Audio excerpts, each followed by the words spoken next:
شمس تبریز کے نام سے مشہور ہو گیا ہے، حالانکہ شمس تبریز کا ملتان میں آنے کا کوئی سوال اور امکان ہی نہیں ہے۔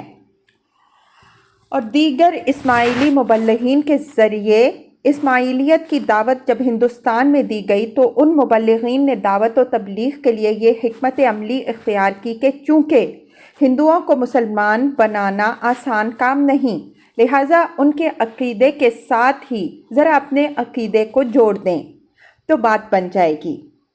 ہندو 9 اوتار مانتے تھے، انہوں نے یہ کہا کہ 9 اوتار تمہارے ہیں اور 10واں اوتار ایک اور آیا ہے اور وہ حضرت علی رضی اللہ عنہ ہیں۔ اس مذہب میں دشم اوتار یعنی 10واں اوتار حضرت علی رضی اللہ عنہ کو مانا جاتا ہے۔ اوتار یا انکارنیشن کا یہ عقیدہ باضابطہ طور پر ان کے عقائد میں شامل ہے۔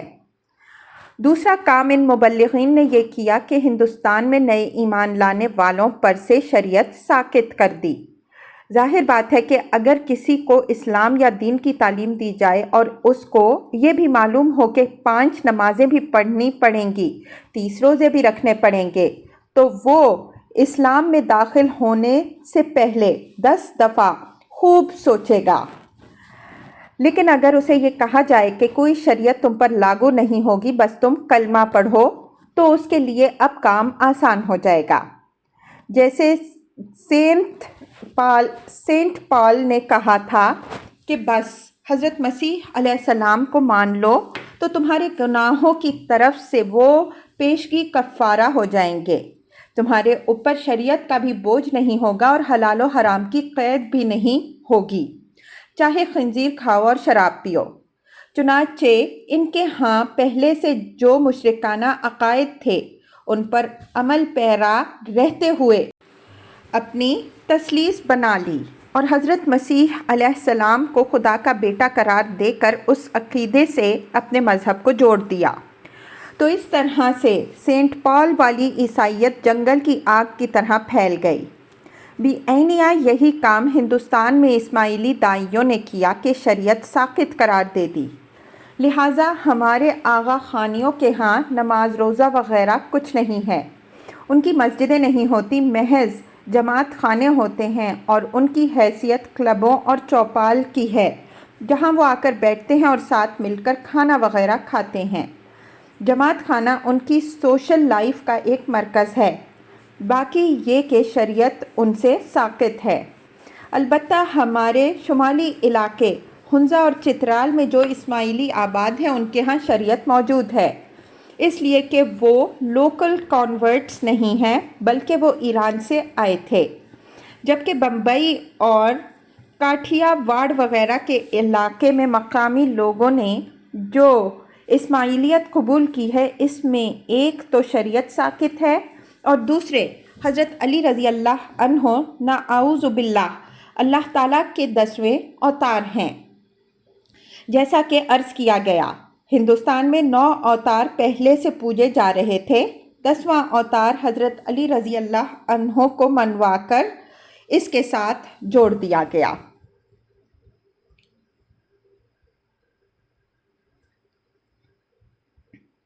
شرک فی الصفات۔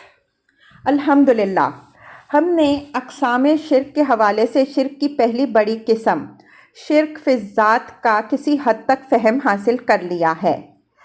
اب ہم اللہ کی توفیق سے شرک کی دوسری قسم شرک فی الصفات کی بحث کا آغاز کرتے ہیں۔ شرک فی الصفات کے بارے میں ابتدائی طور پر یہ جان لیجئے کہ یہ مسئلہ ذرا باریک اور علمی نوعیت کا ہے اور اس میں پاؤں پھسل جانے کا بڑی آسانی سے احتمال ہے۔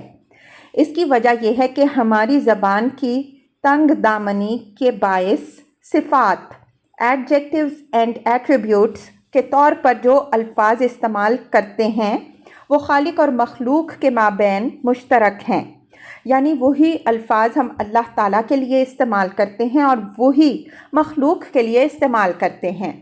جیسے ہم کہتے ہیں کہ کائنات بھی موجود، خدا بھی موجود، میں بھی موجود، آپ بھی موجود، اس طرح ایک وصف وجود مشترک ہو گیا۔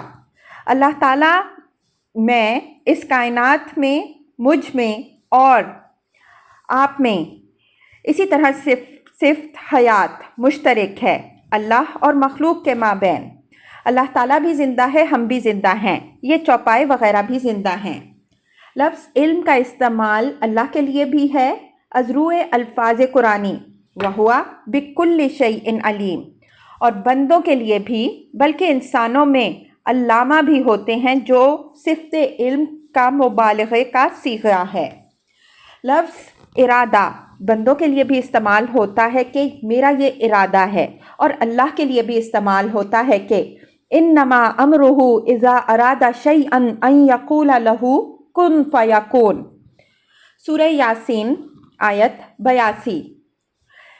اسی طرح لفظ مشیت مشترک ہے اللہ اور مخلوق کے مابین، جیسے کسی صحابی رسول صلی اللہ علیہ وآلہ وسلم کی زبان سے یہ الفاظ نکل گئے، ما شاء اللہ و ما شئت، جو اللہ کی مشیت ہو اور جو آپ صلی اللہ علیہ وآلہ وسلم کی مشیت ہو، تو نبی اکرم صلی اللہ علیہ وآلہ وسلم نے ان کو سختی سے ٹوک دیا، اس لیے کہ اس سے شرک کا شائبہ جنم لے سکتا تھا، حالانکہ ان صحابی رسول صلی اللہ علیہ وآلہ وسلم کی نیت میں معاذ اللہ کوئی ایسی بات نہیں تھی۔